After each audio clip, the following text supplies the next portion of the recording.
Premida pelo assédio de Odila, Zulmira ainda não se libertou das aflitivas reminiscências. Basta ela sair fora do corpo e ela volta para as reminiscências, para as lembranças daquela manhã na praia quando a criança morreu. Ela ficou presa a essas lembranças. Por que será que Zulmira está assim tão presa a essas lembranças? Sentimento de culpa. E hoje ele vai clarear mais para nós. Por que que ela fica presa a essas lembranças, a esse local? Por que que ela fica assim nessa angústia? E a Odila perseguindo a Zulmira, fora do corpo. A gente vê aqui no desenho os laços fluídicos que ligam Zulmira ao corpo físico. A Odila e os outros espíritos são desencarnados, não possuem esses laços. Mas a gente vê aqui os laços, as emissões fluídicas de Odila sobre Zulmira, como nós já vimos nos capítulos anteriores. Ela, como que a mente de Odila sai esses laços fluídicos e envolvem a Zulmira, que é no caso aí a sua vítima. Então vamos lá. E enquanto nos afastávamos, a conversação fez-se ativa. Não posso compreender por que a infeliz se declarou inocente, comentou Hilário pensativo. Por que tamanha provação, se não é ela a autora do crime? Inquiri por minha vez. O ministro, porém, informou preciso. Segundo as anotações que já recolhemos da irmã Eulália, Zulmira não é propriamente a autora, mas, com loucas ciumadas do marido, desejou ardentemente a morte da criança, chegando mesmo a favorecê-la. Para não repetirmos esclarecimentos aos quais já nos reportamos, faremos ligeiro retrospecto, tão minudenciado quanto possível, examinando o problema aflitivo do casal.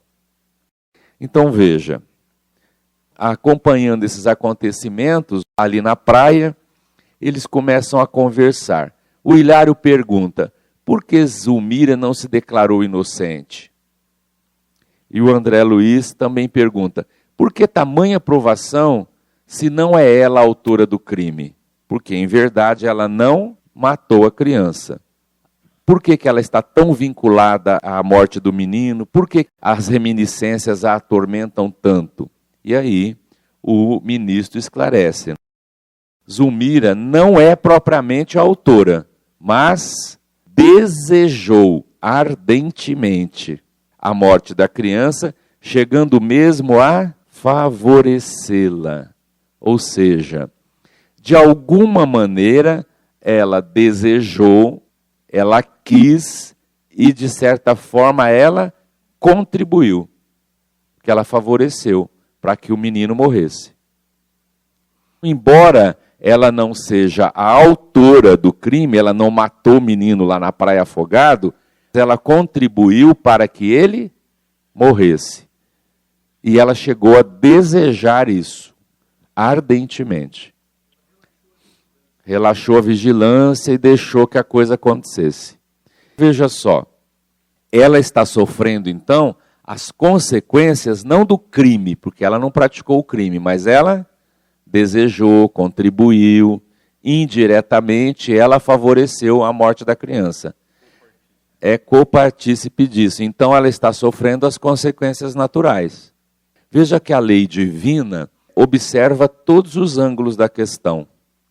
Aqui, a lei não vai cobrar dela o crime, porque ela não é autora.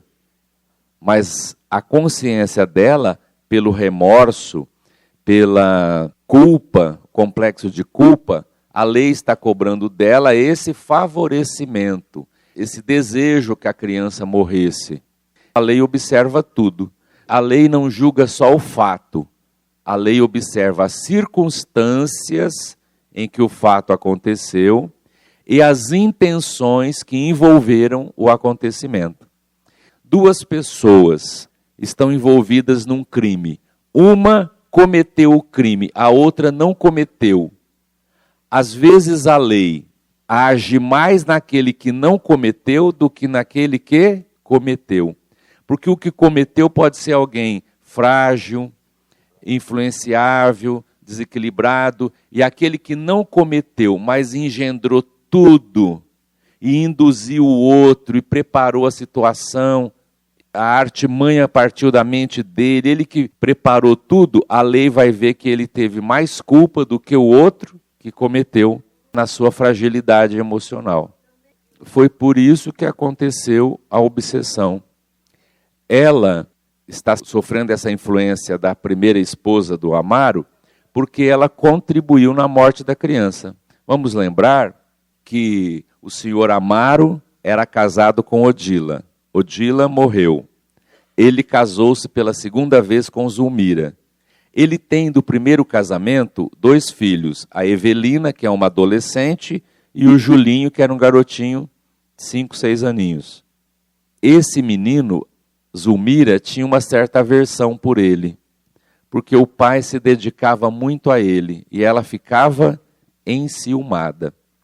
E a Odila, presa à família ainda, quando viu isso, e o favorecimento do crime, da morte da criança, ela é mãe, ela está enlouquecida, ela fala, ela é culpada. Até a gente brincou na outra semana, que pode ficar tranquila, pode casar com viúvo. A primeira esposa não vem obsediar, não. A obsessão existe aqui por causa do comportamento da Zulmira. Se a Zulmira, em vez de ter esse ciúme doentio da criança e ter raiva do menininho, se ela olhasse e dissesse assim, coitado desse garoto, ficou sem a mãe, eu vejo o Amaro se dedicar tanto a ele, porque é uma criança, deixa eu ajudar, deixa eu envolvê-lo, deixa eu amar essa criança, deixa eu colaborar. É a minha família, eu não estou no lugar da mãe, eu preciso colaborar. Se ela ajudasse a criança, a Odila se transformaria numa amiga. Porque você faz bem ao filho, à mãe. Veja como as nossas ações criam os caminhos que a gente vai trilhar. É uma questão de escolha, né? Ela não é a autora do crime, mas ela desejou e colaborou. Como a gente diz, tem um grau de culpa no cartório. Ela está ali no ambiente doméstico, a Zulmira, pensando com raiva do menino. A Zulmira não comenta isso com ninguém, mas a Odila está ali, ela vê os pensamentos, o desleixo, a raiva que ela tinha do menino. É o que o apóstolo Paulo fala. Vigiai, nos disse o Cristo, porque temos à nossa volta uma nuvem de testemunhas.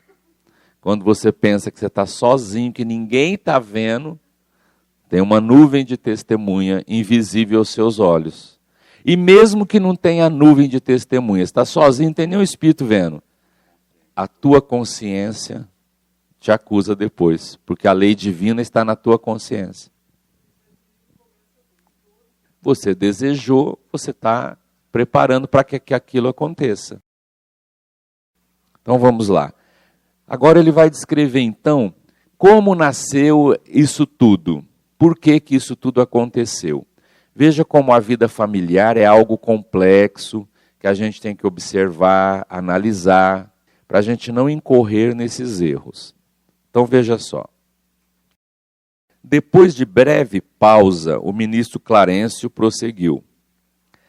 Amaro experimentava imensa devoção afetiva pelo filhinho. Quando Júlio adoecia, desvelava-se à cabeceira do petis com ilimitada ternura. Sabendo-o sem o carinho materno e reconhecendo que a madrasta não primava pelo amor junto dos enteados, passava a dormir ao lado do caçula, rodeando-o de mimos. Quando tornava a casa, cada dia, confiava-se a longas conversações com o filho, lendo-lhe histórias ou escutando-lhe atencioso as narrativas infantis. Assemelhavam-se a dois velhos amigos, a se bastarem um ao outro. Zulmira, em razão disso, ralada de despeito, passou a ver no menino um adversário de sua felicidade doméstica. A dedicação de Evelina para com o genitor não lhe doía tanto. A filha mais velha era mais doce e mais reservada. Comedida em suas manifestações, sabia dividir gentileza sem olvidar a segunda mãe em seu culto de amizade. A madrasta nada sentia contra ela, mas o pequeno excitava. Júlio, no extremado apego ao genitor, costumava exagerar-se em traquinadas e caprichos, que Amaro desculpava sempre, com benevolente sorriso. Zulmira, pouco a pouco, permitiu que o ódio lhe ocupasse o coração e deixou que o ciúme a enceguecesse a ponto de suspirar pelo desaparecimento do alegre rapazinho.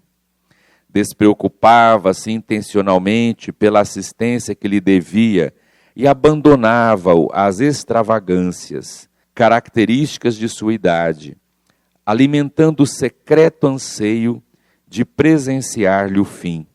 Chegava mesmo a estimular-lhe indébitas incursões na via pública, admitindo que algum veículo podia fazer o que não tinha coragem de realizar com as próprias mãos. Então veja como a situação é complexa. Veja como tudo começou. O Amaro casou-se pela segunda vez, tinha os 2 filhinhos.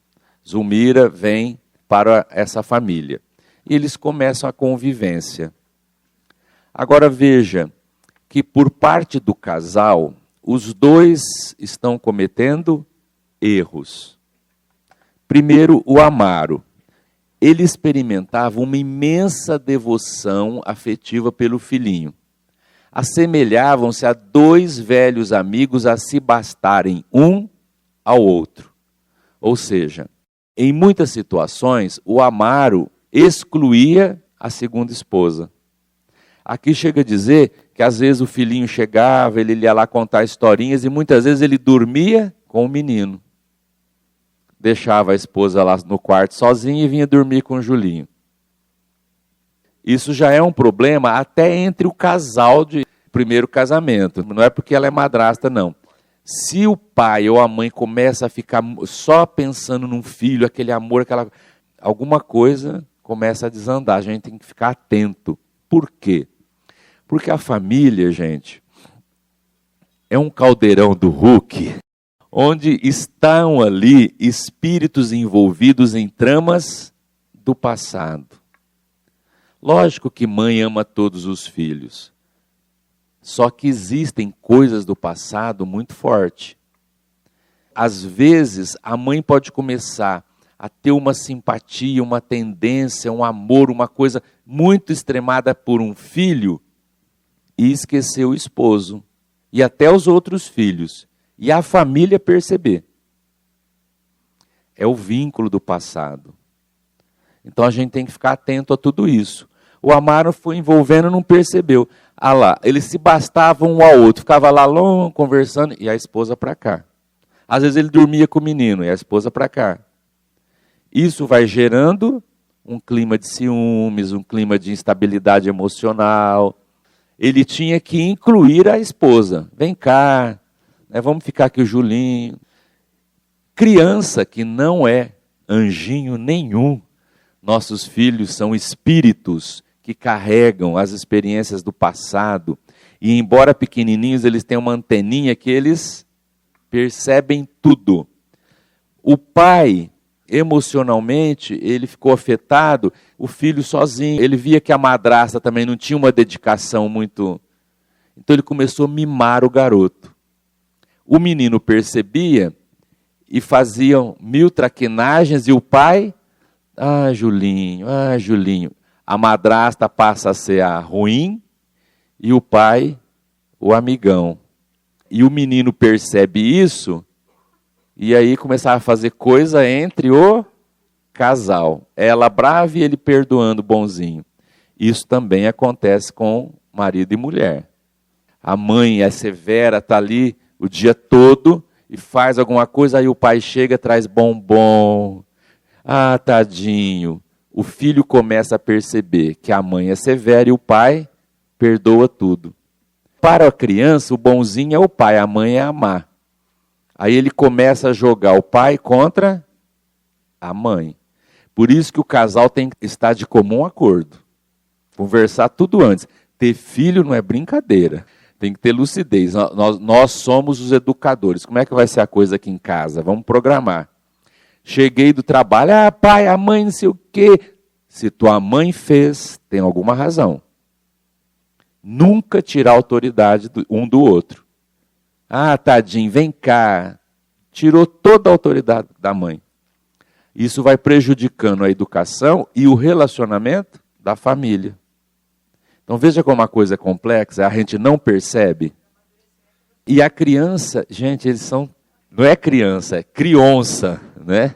É uma oncinha, eles percebem tudo. É impressionante. Quando a mãe é a boazinha, eles vão para cima da mãe. Então eles vão lá assim, mãe, fala para o pai, mãe. E explora, para a mãe poder interferir. Então eles sabem como que a criança percebe tudo. O negócio é o casal, tem que estar afinado. Não, sua mãe falou, não vou tirar a autoridade dela não. Se ela te botou de castigo, é ela que vai tirar e vai ver a situação. Agora, se o papai chega e tira do castigo, dá bombom e vai agradando, a educação desmorona. O casal tem que estar de acordo, sempre. E o seu Amaro, coitado, é por amor? É por amor, mas está errando. Foi, né, amoleceu, e a criança começa, ela percebe. Super proteção. Tadinho, ele não tem mãe, a mãe morreu. E a Zulmira? Ela ficava despeitada. Esse menino está me atrapalhando o casamento. Esse menino, ela começou a criar uma versão, encegueceu de ciúme e permitiu que o ódio, a raiva pelo menino ocupasse o coração. Então o Amaro está sendo negligente com a educação, está errando por muito amor, e ela, por falta de maturidade, ela não pode disputar o amor do Amaro com a criança. Ela tinha que entender que o amor do pai pelo menino é diferente. Era carregado assim porque a mãe morreu. Deixa eu me incluir nisso aí, deixa eu tentar. Ela também não teve maturidade. O grande problema é esse, a falta de diálogo entre o casal. O Julinho foi dormir, vem cá. Ó, está acontecendo isso, ele está percebendo, vamos ver nós dois, você precisa me incluir na relação com ele. E ele conversasse com a esposa, ó, Zulmira, eu estou vendo que você está meio distante, eu sei que não é teu filho, mas eu preciso de você, me ajuda. Quer dizer, tem que ter esse diálogo. Mas as coisas vão acontecendo e a gente vai ficando magoado, porque a gente é super melindroso, né? E vai um afastando-se do outro. Aí o problema aparece. Então veja como é complexo. Mas ele continua resumindo aí o quadro familiar para nós. Veja só. Foi nessa disposição de espírito que acompanhou a família ao banho matinal em clara manhã domingueira. Entregues ao contentamento da excursão, Amaro e a filhinha distanciaram-se de algum modo numa lancha pequena, enquanto Zulmira assumia a guarda do garoto.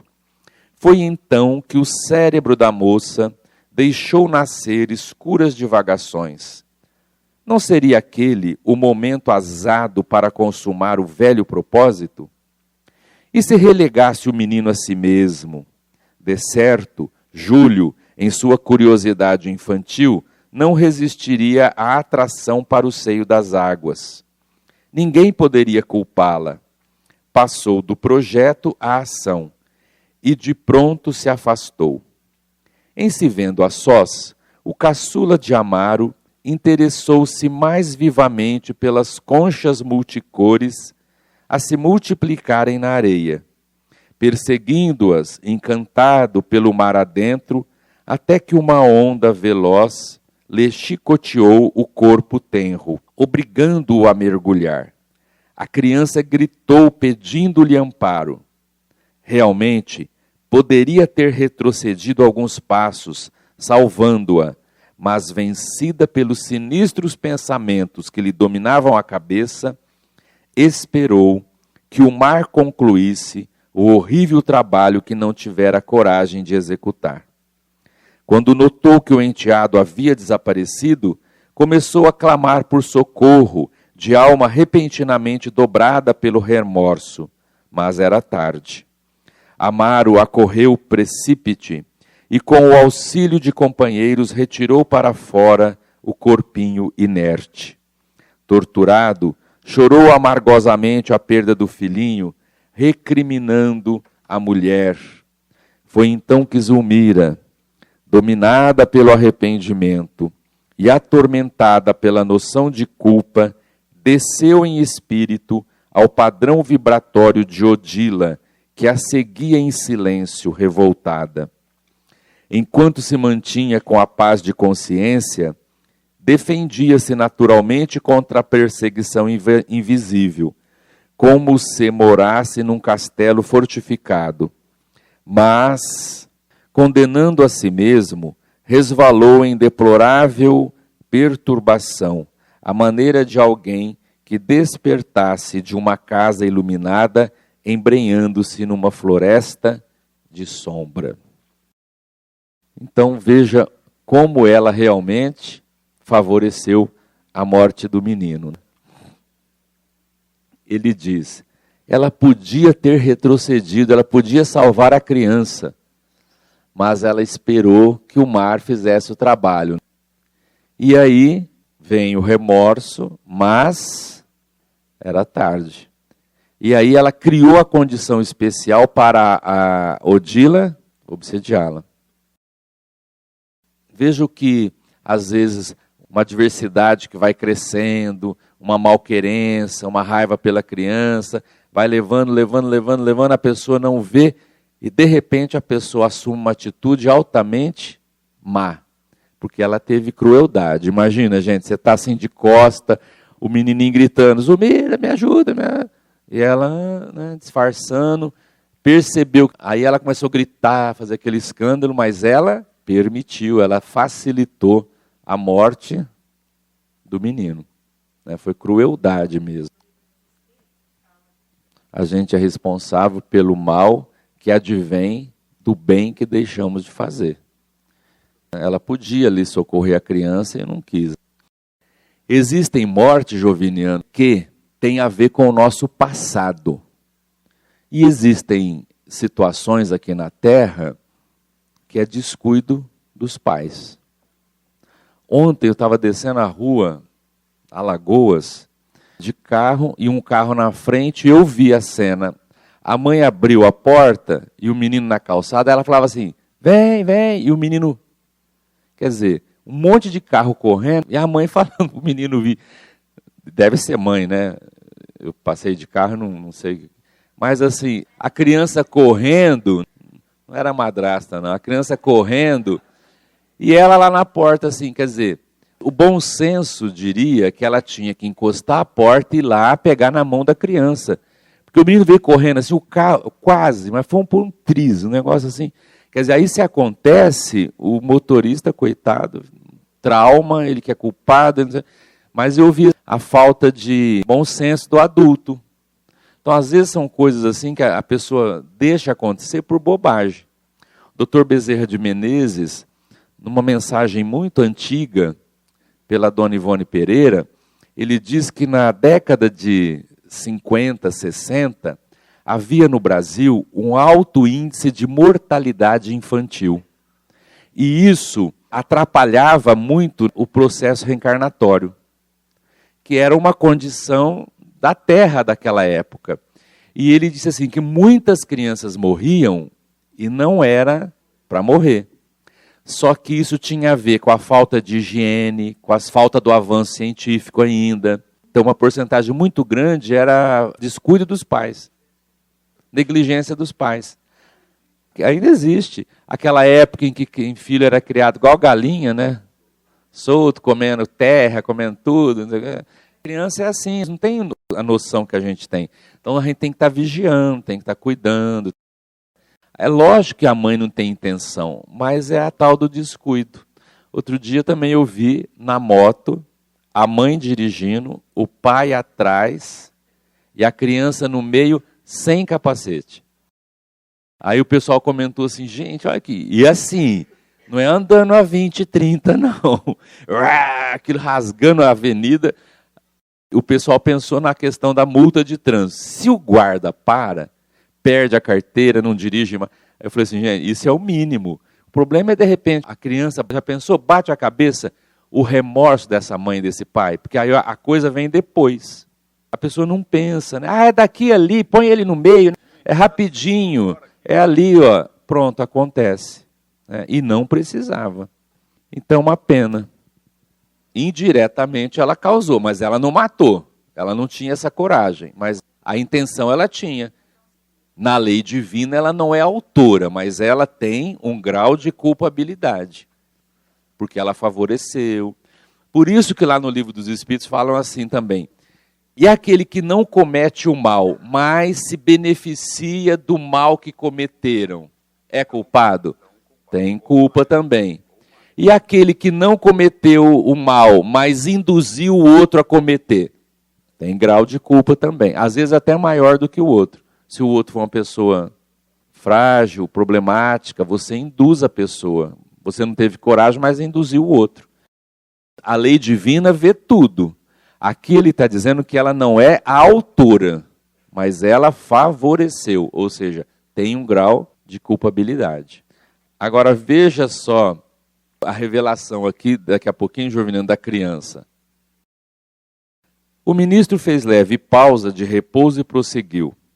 A pobre senhora, desde esse dia, perdeu a aventura doméstica e a tranquilidade própria. Ela e o marido respiram agora sob o mesmo teto, qual se fossem estranhos entre si. Mas à frente da lei, Zulmira é culpada? Perguntei com interesse. O sábio mentor sorriu significativamente e considerou. Não no sentido real da lei. Zulmira não é culpada, ou seja, ela não é a autora do crime. Entretanto, deitando-nos um olhar mais expressivo que de costume, continuou. Todavia, quem de nós não é responsável pelas ideias que arroja de si mesmo? Nossas intenções são atenuantes ou agravantes das faltas que cometemos. Nossos desejos são forças mentais coagulantes, materializando-nos as ações que, no fundo, constituem o verdadeiro campo em que a nossa vida se movimenta. Os frutos falam pelas árvores que os produzem. Nossas obras na esfera viva de nossa consciência são a expressão gritante de nós mesmos. A forma de nosso pensamento dá feição ao nosso destino. Hilário e eu ouvíamos enlevados, sem pestanejar. Olha só então, diante da lei, ela não é a autora do crime, ela não tem a culpa do crime, não foi ela que praticou o crime. Entretanto, a lei que vê as intenções e os nossos desejos mais íntimos, observou o grau de culpa dela. Olha o que ele diz ali. Nossas intenções são atenuantes ou agravantes das faltas que cometemos. Eu estou com a mais boa intenção. A minha intenção é ajudar a Cidinha. Eu estou com um sentimento bom, eu vou fazer um negócio para ela, mas eu não tinha uma noção certa das coisas e eu acabo prejudicando. E aí? Eu acabei fazendo mal, mas eu não tive intenção. Deus vai ver isso? Lógico. Lógico que vai. Se a nossa lei vê isso, você acha que Deus não vai ver? Uma mãe comete um crime. Uma criança, filha dela, de 7 aninhos, estava sendo violentada por um homem. Ela vai e tenta defender a criança, ele investe sobre ela e para defender ela comete um crime. A lei vai ver profundamente isso. Ela não quis matá-la, não tinha intenção, ela foi defender a filha. Tem todo esse contexto. Se a nossa lei vê esses aspectos, imagina a lei de Deus. tem casos que exclui a culpa, o André está dizendo, porque tem que ver a situação toda. Então, as nossas intenções são atenuantes ou agravantes. Por exemplo, eu entrei aqui na sala e eu estou afim de roubar essa carteira do André. Gente, ele até pôs uma borrachinha de tanto dinheiro que tem aqui. Está saindo dinheiro aqui. E eu olho e eu vou roubar. Eu desejo, eu quero, vou fazer isso, vou roubar. O André está distraído para lá. Aí eu chego. E quando eu estou preparando, eu tenho o desejo, tenho a intenção, está tudo certo, eu vou roubar. Quando eu vou roubar, chega alguém na porta ali. Eu disfarço, saio e não roubo. Diz o Livro dos Espíritos. É como se eu tivesse roubado. Porque eu só não fiz porque faltou oportunidade. Eu ia fazer. Eu desejei, eu tinha intenção, estava tudo certo, só não fiz porque eu tenho grau de culpa? Tenho. Mas eu não roubei, mas ia roubar. A circunstância é que não permitiu, não foi você que não permitiu, foi a circunstância. Por isso que Jesus fala lá, em verdade vos digo que todo homem que em pensamento desejar a mulher do próximo, já adulterou com ela. É como se tivesse feito. Haja pecado, hein? Por quê? Porque se eu desejo, se eu penso, se eu animo, se eu penso e desejo, mas não tive oportunidade, é como se tivesse acontecido. Agora, eu desejo, quero, tenho oportunidade, ela também permitiu, vai acontecer, mas eu coloco a mão na consciência e digo, não posso fazer isso.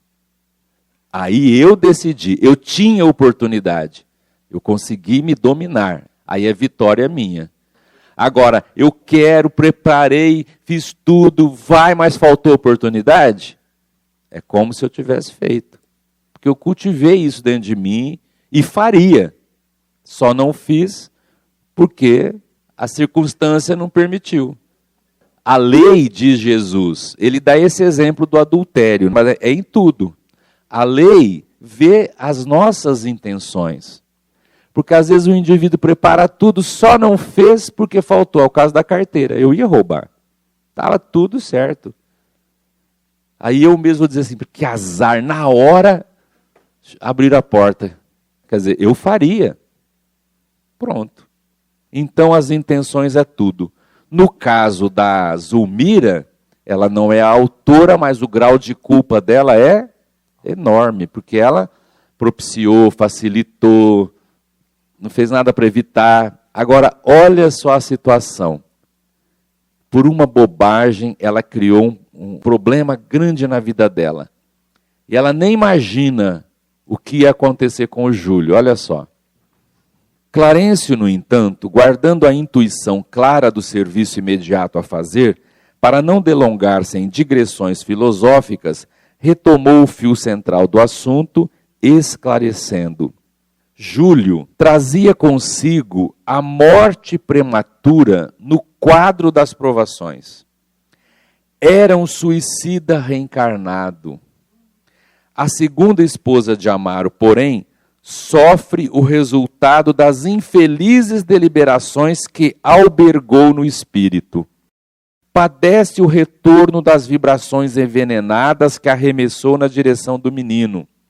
Pelo ciúme, criou ao redor de si mesma um ambiente pestilencial, em que os seus próprios pensamentos malignos conseguiram prosperar, assim como um fruto apodrecido desenvolve em si mesmo os vermes que o devoram. Vamos dizer assim, que azar o dela. O menino ia morrer de qualquer jeito. Ela acabou criando problema para ela. Então, olha lá. Júlio trazia consigo a morte prematura no quadro de provações. Era um suicida reencarnado.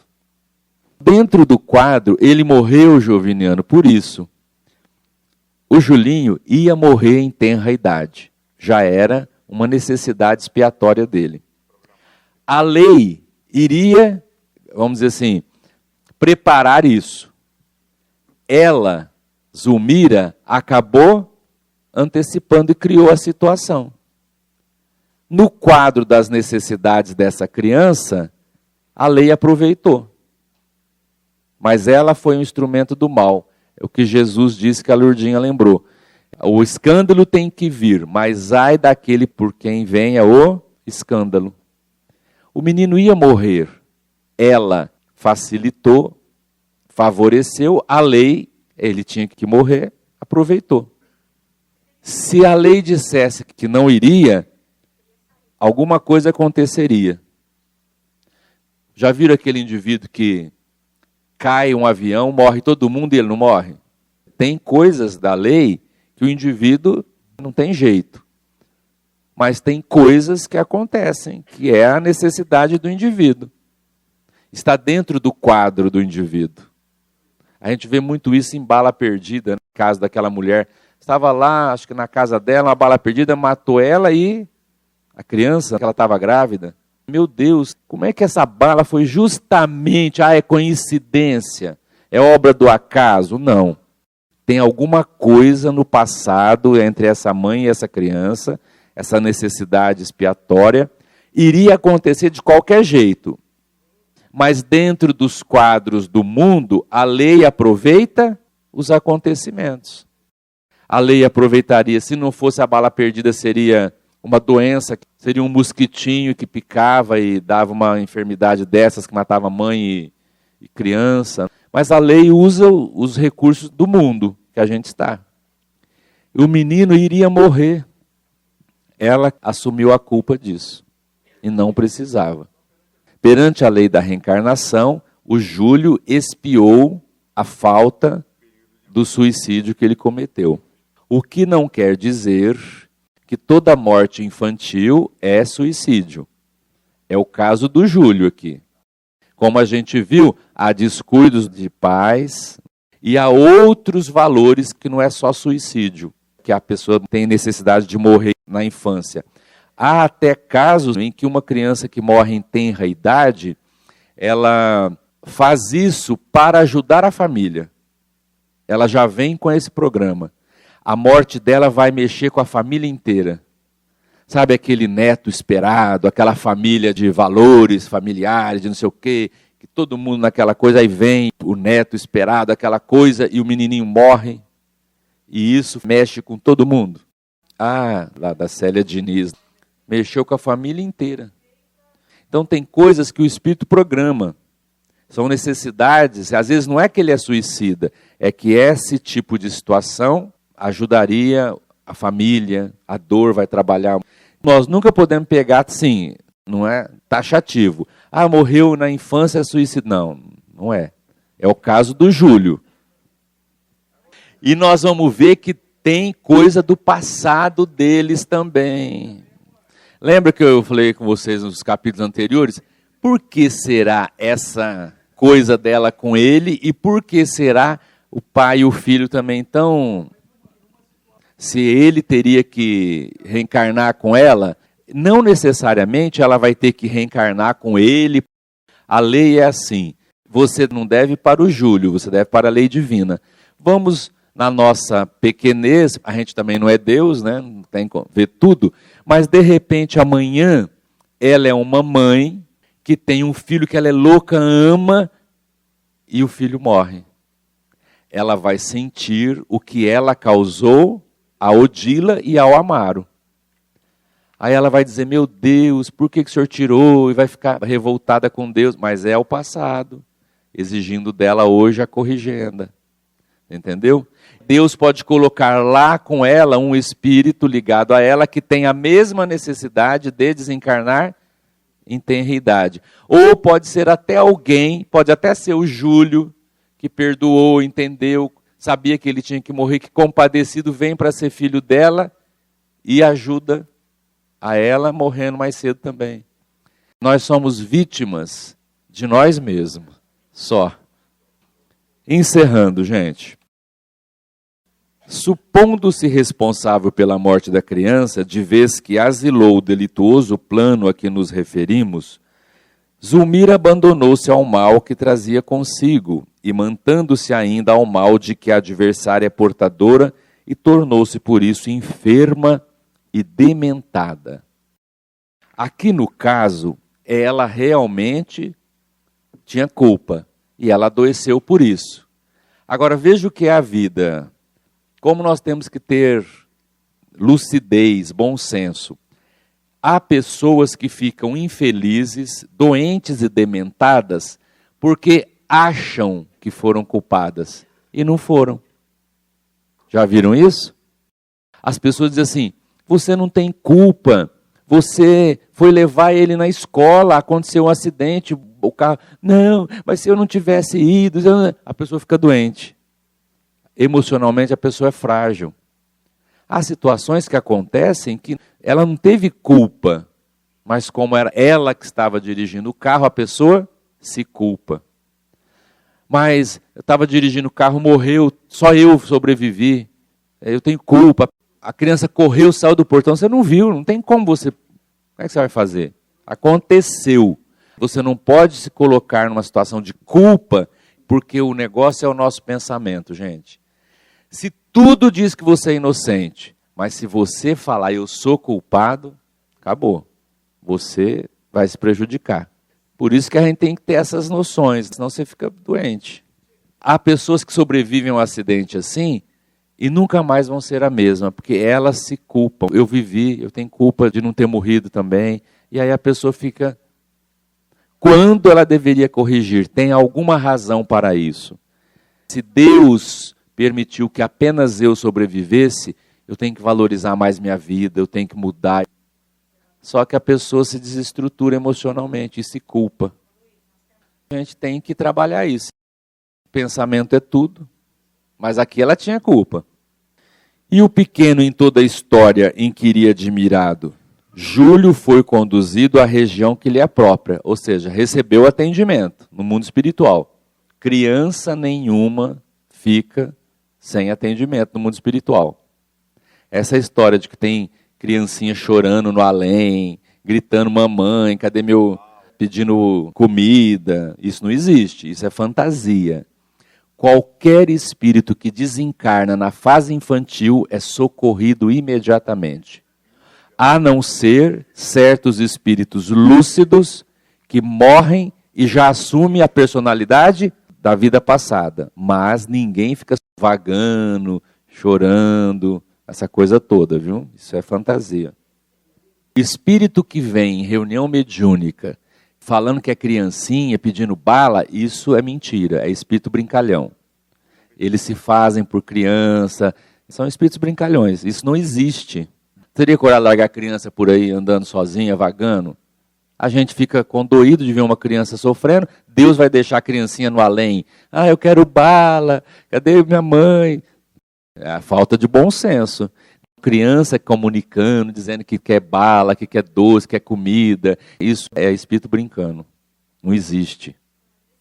Assumir a personalidade são espíritos mais equilibrados que têm condição de fazer isso. O resto continua criança. E aí, vai pequenininho para o mundo espiritual. O que acontece? A maioria reencarna, alguns continuam crescendo do lado de lá. A evolução normal. A mensagem do Chico Xavier, que a menininha morreu com 5 aninhos. Ela escreveu uma mensagem para a mãe, depois ela tinha 9 aninhos, até ela, com 18 anos no mundo espiritual, ela escreveu. O livro é muito interessante, ela contando para a mãe que ela conheceu um rapaz lá, que estava namorando, e que os dois estavam programando reencarnar, se conhecer aqui, se casar, tal. Então a evolução continua paralelamente do lado de lá. Existe vida, não tem morte. Ou você está na vida encarnado ou na vida desencarnado. E o processo evolutivo continua. Não é igual para todo mundo. Há espíritos que continuam evoluindo lá. Nós vamos ver o Julinho em uma instituição de criança e tudo mais. E Há espíritos que já reencarnam. Então cada caso é um causo. Essa morte prematura era os últimos resquícios do suicídio dele. Aí a gente vai ver depois. Para a lei, dias e meses não contam, como nós aqui. O Julinho desencarnaria em tenra idade, entre 5 e 7 anos, dependendo do quê? As condições da vida dele, a situação que surgiria. Tem um plano, mas não é assim. No dia 7 de fevereiro de 1972, às tantas horas, no domingo, não existe esse destino escritinho. A lei é maleável, a lei busca as necessidades de cada um. Então, encerrando. Mas Odila não poderia vê-lo certificando-se de toda a verdade? A mãe dele desencarnada, a dona Odila, ela não podia ir lá ver o menino e aí entender tudo, saber que ele ia desencarnar mesmo, que ele era suicida, para ela não ficar com essa raiva da Zulmira? Olha a resposta. Infelizmente, explicou o venerando instrutor, a infortunada criatura tem o centro genésico plenamente descontrolado, e isso lhe impede a visão mais ampla. Não consegue querer senão o marido, em vista do apego enlouquecedor aos vínculos do sexo, que a paixão nada faz senão desvirtuar. Odila possui admiráveis qualidades morais, que jazem, por enquanto, eclipsadas. Desencarnou em largo vigor de seu idealismo feminino, sem uma fé religiosa capaz de reeducar-lhe os impulsos, justificando-se desse modo a superexcitação em que se encontra. Semelhante estado, contudo, é transitório, e esperamos se submeta de boa vontade ao tratamento de reajuste que lhe será dispensado em breve. Melhorada a situação dela, creio que o problema terá imediata e construtiva solução. Bom, isso aí a gente ficaria aqui a manhã inteira. Mas vamos ver rapidinho. Olha lá. Odila não poderia ver o filhinho, saber da verdade? Olha a resposta que ele dá. Infelizmente, ela tem o centro genésico plenamente descontrolado. Aí ele está perguntando sobre ela ver o filho, saber da verdade, e ele fala que ela tem o centro genésico. O que é o centro genésico? É um dos campos de força, os centros de força ou chakras. Lembra? Coronário, frontal, laríngeo, cardíaco, gástrico e o genésico, que está situado exatamente nos órgãos sexuais do indivíduo. O centro genésico é um dos centros de força que nós temos. É poderosíssimo, né? Isso faz parte da vida. O centro genésico dela está totalmente descontrolado. Então, se o indivíduo tem as forças sexuais descontroladas, ele não tem visão nítida espiritual, entendimento, isso lhe impede certas conquistas espirituais.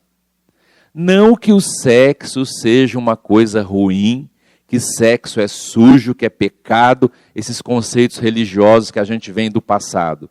Sexo é divino, é Deus que criou.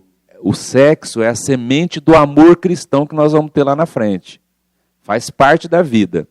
Só que toda vez que nós malbaratamos isso, descontrolamos, isso atrapalha o nosso crescimento.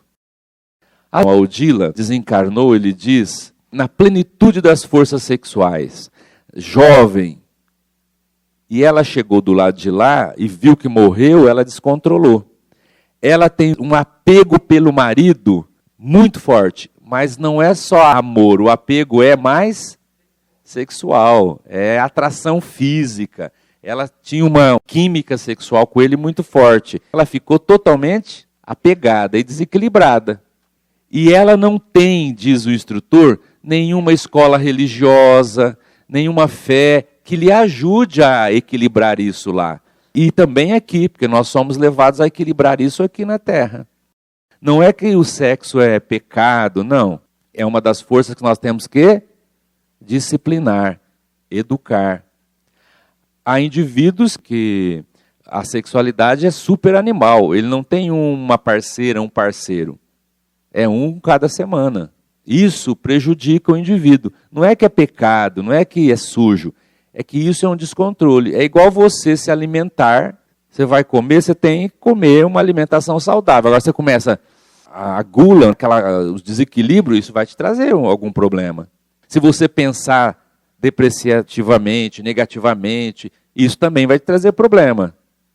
Se você falar só coisa negativa, isso também te traz problema. O sexo, se você descontrolar, isso vai te trazer problema também. E ela era super apegada à questão sexual. E isso impede a visão mais ampla no mundo espiritual. Então, por isso que ela está apegada ali. O apego, ela está ali ao marido. É o meu homem. Eu não quero que a outra fique aqui. E ela ainda matou meu filho. Ela está ali, como diz assim, uma leoa brigando pelas coisas materiais. Já foi. Ela tem que reeducar o pensamento, tem que entender. E isso também, equilíbrio genésico, é para nós que estamos aqui também na Terra ainda. Não é para desencarnados só não, né? O controle, homem e mulher, fazer uso do sexo, não é só para procriação, como as religiões dizem, né? É só para procriação, o resto é pecado. A gente sabe que não é isso. Sexo é necessidade humana, é troca de fluido, além de energias, né? Então isso tem que existir. Agora, à medida que o casal vai se afinando, vai se envolvendo emocionalmente, vai colocando no sexo a dose de amizade, de companheirismo, de ternura, isso vai fazendo o indivíduo crescer. Faz muito bem. Aliás, faz mais bem do que a falta. Que a falta o indivíduo fica meio perturbado. Então, o indivíduo tem que ter noção para isso, né? Senão, ela ficou assim em vista do apego enlouquecedor aos vínculos do sexo. Então veja como tudo na vida exige da gente cuidado, zelo, observar tudo. E ela ficou assim. Por isso que ela não tem essa visão espiritual, esse esclarecimento. Mas, ele diz, será prestado um socorro a ela. E a gente espera que ela desperte para a realidade espiritual logo. E possa ver o filho e tudo mais. Na semana que vem nós vamos ver o capítulo 5. Valiosos apontamentos. E a gente vai saber mais coisa da família. E logo nós vamos mergulhar na encarnação anterior, gente, para ver o que gerou tudo isso.